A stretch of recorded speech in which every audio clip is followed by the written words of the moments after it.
less payments made. Payments made up to preferential creditors.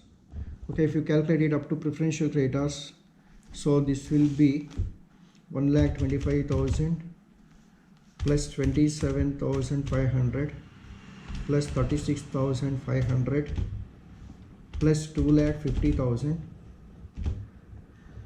plus 12,500. So far we have made a payment up to payments made up to outstanding interest on debentures is 4,51,500. Okay, we have sufficient amount here. We have sufficient amount, that is 13 lakhs minus 4,51,500. 13 lakh minus 4, that will be 8,48,000. We have 8,48,500. We have sufficient amount of receipts here to make the payment. So therefore what we will do is we will make the payment to both the preferential creditors and as well as other unsecured creditors. So now other unsecured creditors, as we have already calculated, is 2 lakh here. So I will take that amount here, 2 lakh rupees, 2 lakh, and immediately we have to make the payment of commission also. So I am taking 2 lakh here also. So that is, we have to calculate 2% of 2 lakh rupees, and we don't have to pay the commission on the amount paid to the preferential creditors as given in the information there. So therefore on this 2 lakh, 2% will be 4,000. So this is what is already paid. Now we have made an extra payment of 2,37,500 plus 4,000 here. So we will deduct that also here. Again, less whatever now we have paid is, we have made a payment of 2,37,500, that is to the preferential creditors and other unsecured creditors, plus the commission on that, that is rupees 4,000. So totally we have made a total payment of 3,41,500. 3,41,500 now. So here just check again the balance available, 8,48,500 plus 8,48,500 minus 3,41,500. Now the balance available is 5,07,000. The balance available is 5,07,000. So therefore the next payment to be made.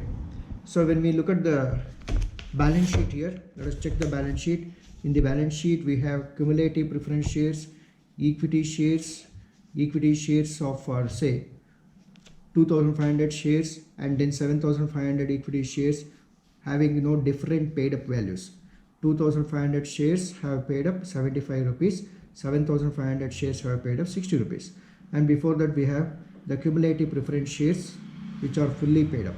Now among these three, as we know the format or the order of payment here, first of all we have to, whenever we have the cumulative preference shares, we have to check the information for any arrears of preference dividend which is already declared, and if it is not paid, then it is to be paid first, even before the payment of the cumulative preference share capital to the respective shareholders. So therefore we will check the information here. When you check the information, we come to understand in the second paragraph, second line, we come to understand that the preference dividends were in arrears for 2 years.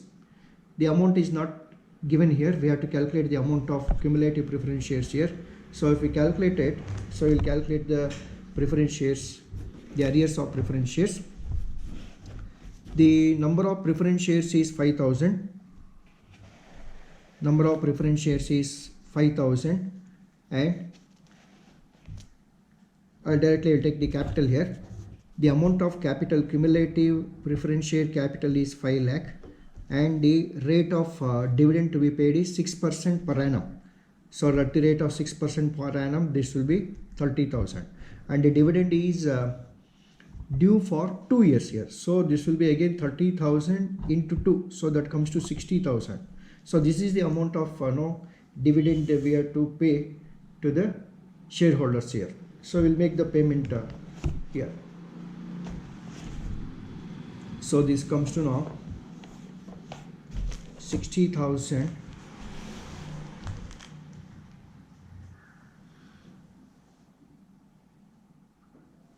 60,000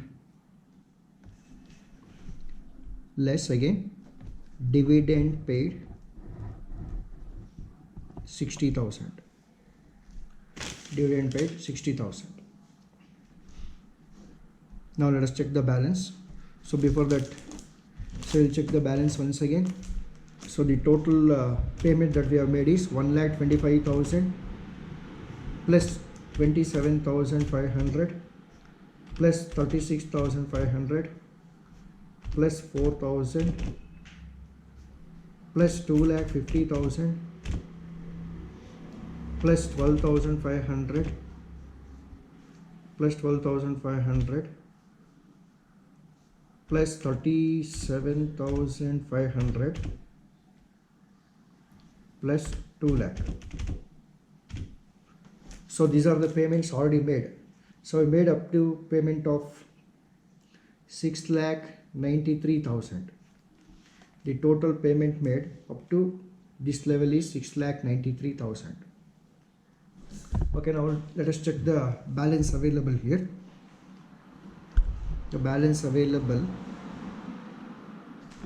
we'll take it like this: 13 lakh. I will make a fresh calculation for this for our easy understanding.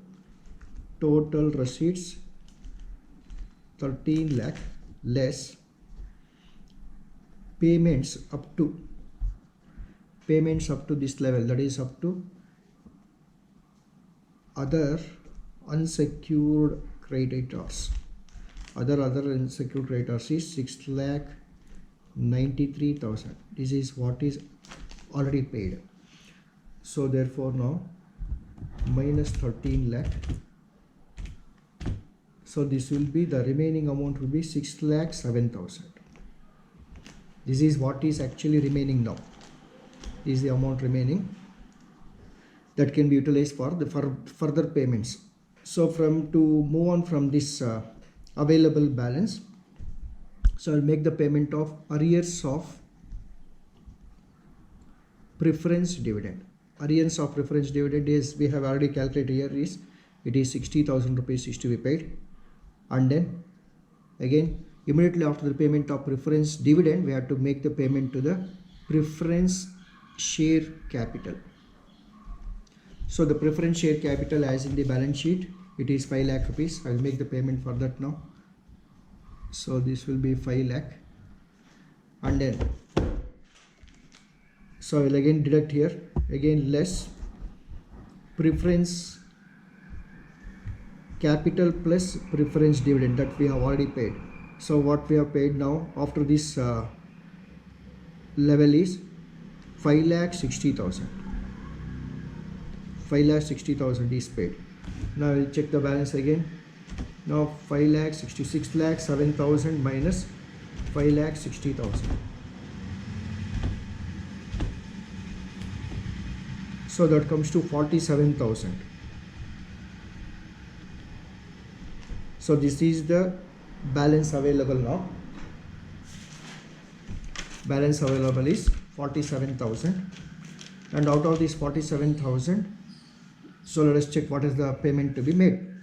Now again going back to the problem, so we have 47,000 and we have paid enough to the level of preference share capital. So if you go back to the original order of payment, we will come to understand that after the preference share capital is paid, the next payment to be made is to the equity share capital or equity shareholders.